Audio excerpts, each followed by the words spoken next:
कि भाजपा के पास चलती सरकारों को तोड़ने का तो समय है, चाहे वो एमपी की बात हो, चाहे वो महाराष्ट्र। एक बच्चे ने प्री एग्जाम क्लियर कर दिया, सरकार क्यों उसको मुख्य परीक्षा में बैठने से 19 जुलाई को आप लोग इस पैदल मार्च में, इस रोष प्रदर्शन में हिस्सा लें। जो जिस प्रकार से सीईटी को लेकर के सरकार हमारे प्रदेश के युवाओं के साथ एक बड़ा खिलवाड़ करने लग रही है, उसको लेकर के हमारे प्रधान जी ने प्रेस वार्ता रखी है। यूथ कांग्रेस की तरफ से प्रेस वार्ता रखी गई है और अब मैं चाहूँगा हमारे प्रधान जी से कि वो आपको संबोधित करें।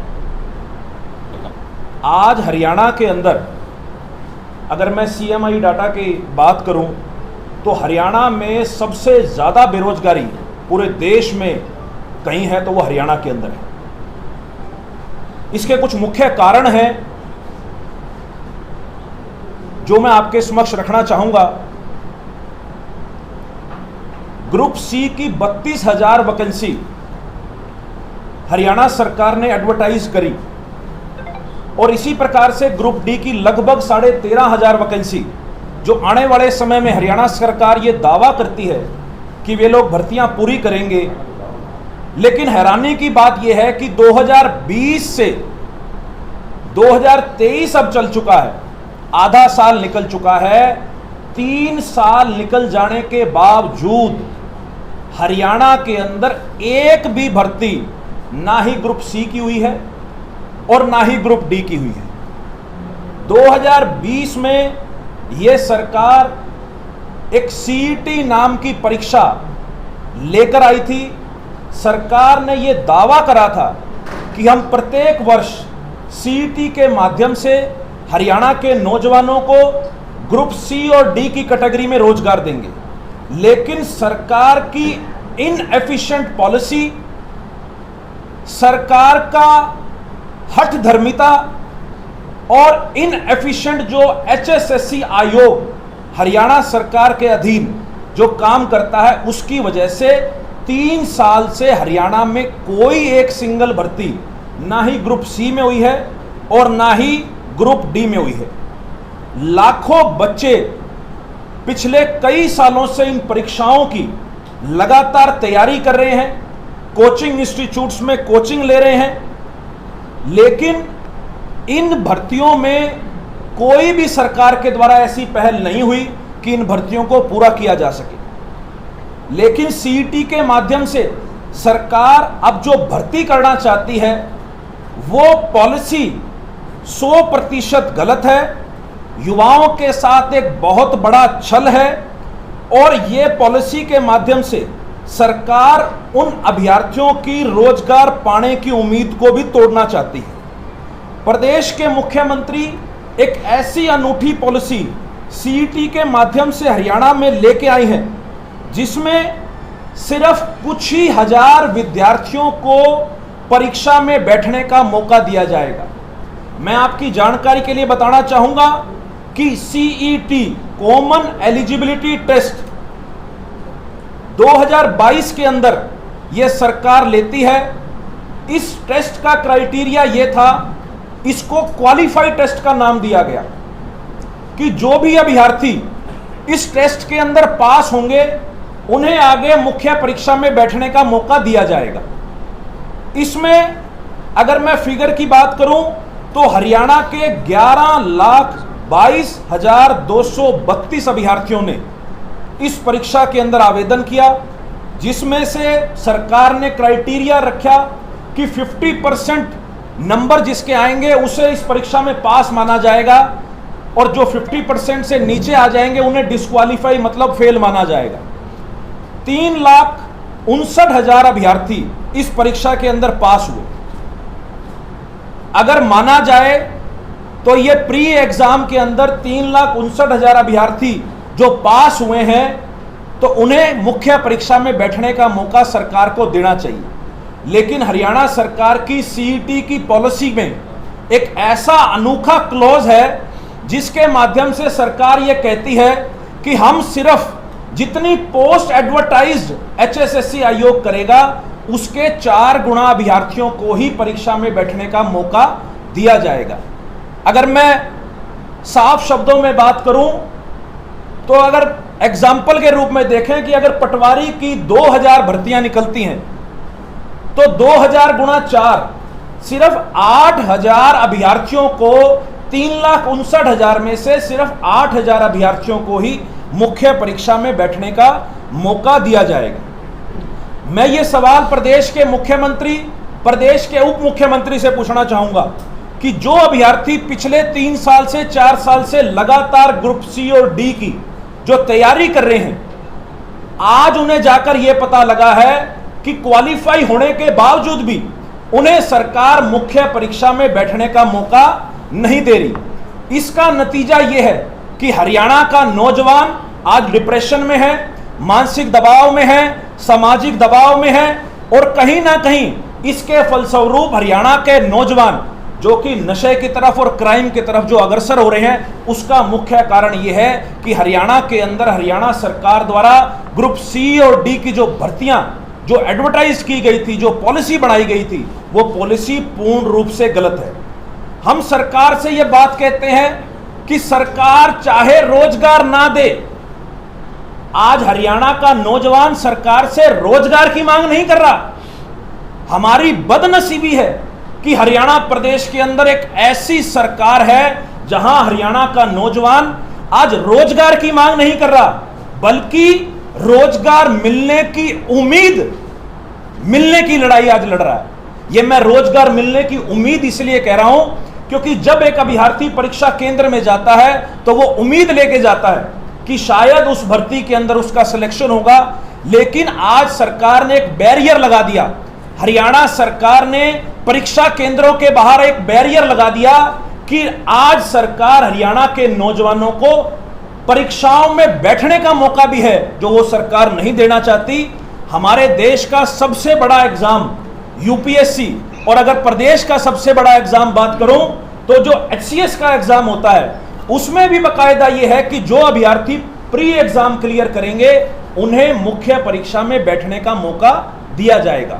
लेकिन हरियाणा सरकार ने एक ऐसी पॉलिसी बना दी जिसमें अभ्यर्थियों को कहने को तो क्वालिफाई कह दिया, जब उनका रिजल्ट आया तो उसमें क्वालिफाई लिखा हुआ था कि ये बच्चे क्वालिफाई हैं, लेकिन उन अभ्यर्थियों को अगली परीक्षा में बैठने से सरकार रोकना चाहती है। इसके लिए सीईटी संघर्ष समिति और भी जो अदर ऑर्गेनाइजेशन है लगातार सरकार के खिलाफ सड़कों पर जो है विरोध कर रहे हैं। इस जो रिजल्ट भी सरकार ने जारी किया है उसमें भी कई तरीके की खामियां हैं।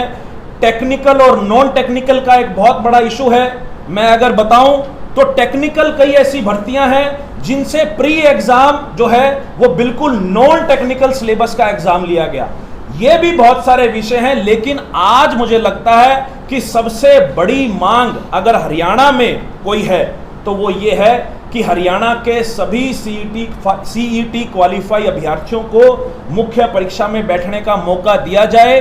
अगर मैं अपने पड़ोसी राज्यों की बात करूं तो चाहे वो यूपी की बात है, चाहे वो राजस्थान की बात है और चाहे वो सेंटर के एसएससी सीजीएल की बात है, आज वहां भी कॉमन एलिजिबिलिटी टेस्ट है, सीईटी नाम का टेस्ट वहां पर भी है, लेकिन वहां पर 4 गुना नहीं 10 गुना और 15 गुना अभ्यर्थियों को मुख्य परीक्षा के अंदर बुलाया जाता है। लेकिन एक ऐसा अनूठा फॉर्मूला हरियाणा के नौजवानों पे प्रदेश के मुख्यमंत्री ने थोप दिया, जिसकी वजह से आज हरियाणा का नौजवान हताश है।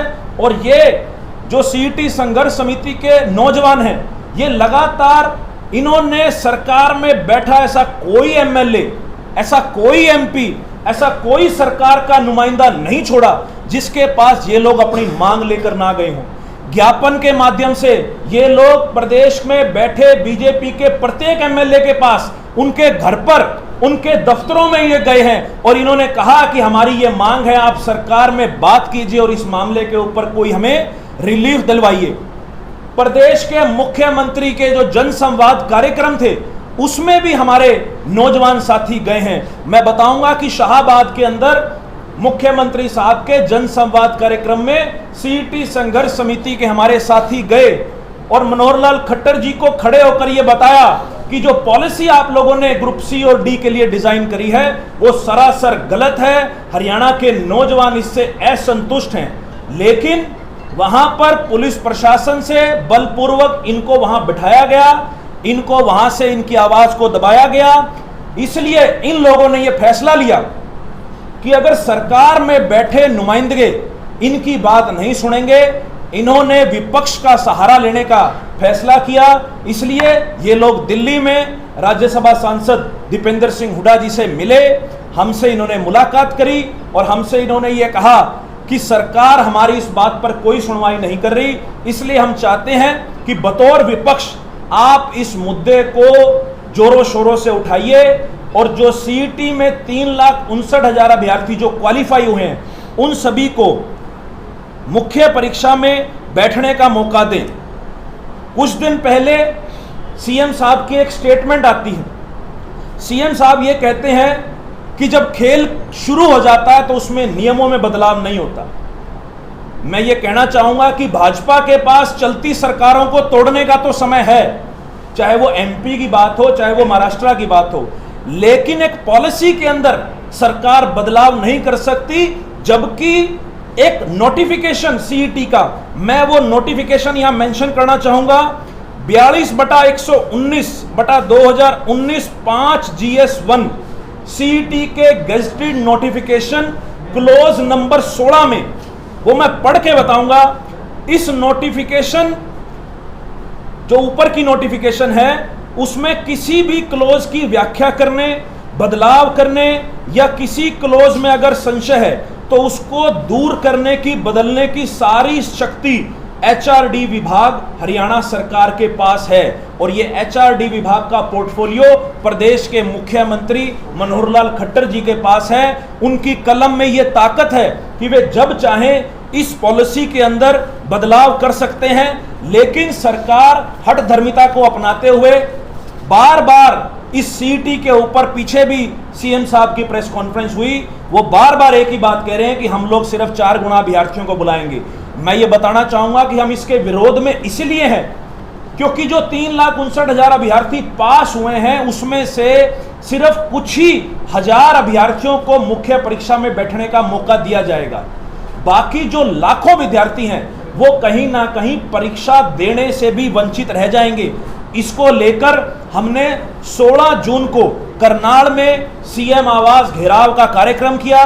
दीपेंद्र सिंह हुड्डा जी ने उस कार्यक्रम को जो है लीड किया था।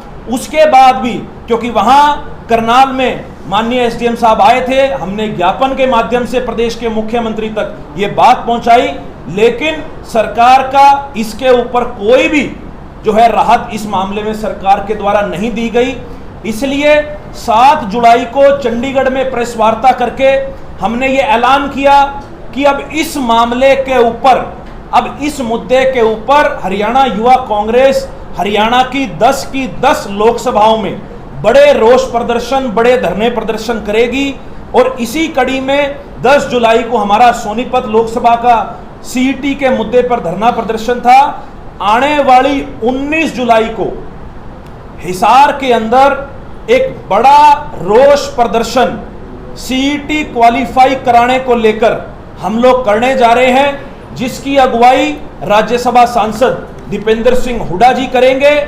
मैं आपके माध्यम से, क्योंकि हिसार हरियाणा के सभी जिलों में से सबसे ज्यादा अगर अभ्यर्थी इन परीक्षाओं के लिए कहीं तैयारी कर रहे हैं तो वो हिसार जिले के अभ्यर्थी हैं। कल भी हम शाम को रेड स्क्वायर मार्केट जाकर आए थे, जहां इंस्टीट्यूट्स में ये बच्चे तैयारी करते हैं। बच्चों में बहुत रोष है। मैं आपके माध्यम से एक एक नौजवान साथी को यह अपील करना चाहूंगा कि 19 जुलाई को आप लोग इस पैदल मार्च में, इस रोष प्रदर्शन में हिस्सा लें। और जो सीईटी क्वालिफाई कराने की आप लोगों की मांग है, हम लोग आपके साथ हैं। पूर्ण रूप से इस सरकार को झुकाने का काम करेंगे और सरकार को मजबूर करेंगे कि सरकार इस पॉलिसी के अंदर बदलाव करे और सरकार सीईटी क्वालिफाई सभी अभ्यर्थियों को मुख्य परीक्षा में बैठने का मौका दे। कोई आपके सवाल है तो आप सवाल ले सकते हैं।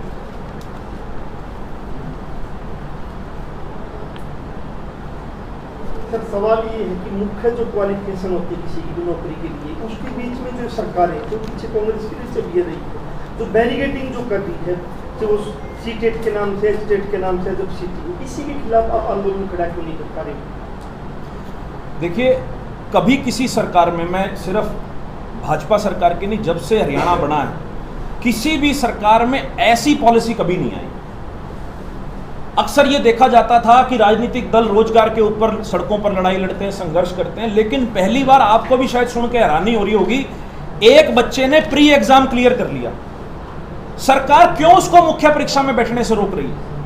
आज रोजगार दिलवाने की लड़ाई नहीं है, ये हमारी बदनसीबी है कि हमें रोजगार दिलवाने की, उम्मीद दिलवाने की लड़ाई आज यहां लड़नी पड़ रही है। हम चाहते हैं कि सरकार ये बैरियर हटाए, बच्चों को परीक्षाओं में बैठने का मौका दे। मेरिट के आधार पर जब परीक्षा होगी आगे, जो विद्यार्थी मेरिट के आधार पर सेलेक्ट होगा वो भर्ती में सेलेक्ट हो जाएगा। इसमें हरियाणा सरकार को समस्या किस एंगल पे है, ये सवाल आज हम हरियाणा सरकार से पूछना चाहते हैं।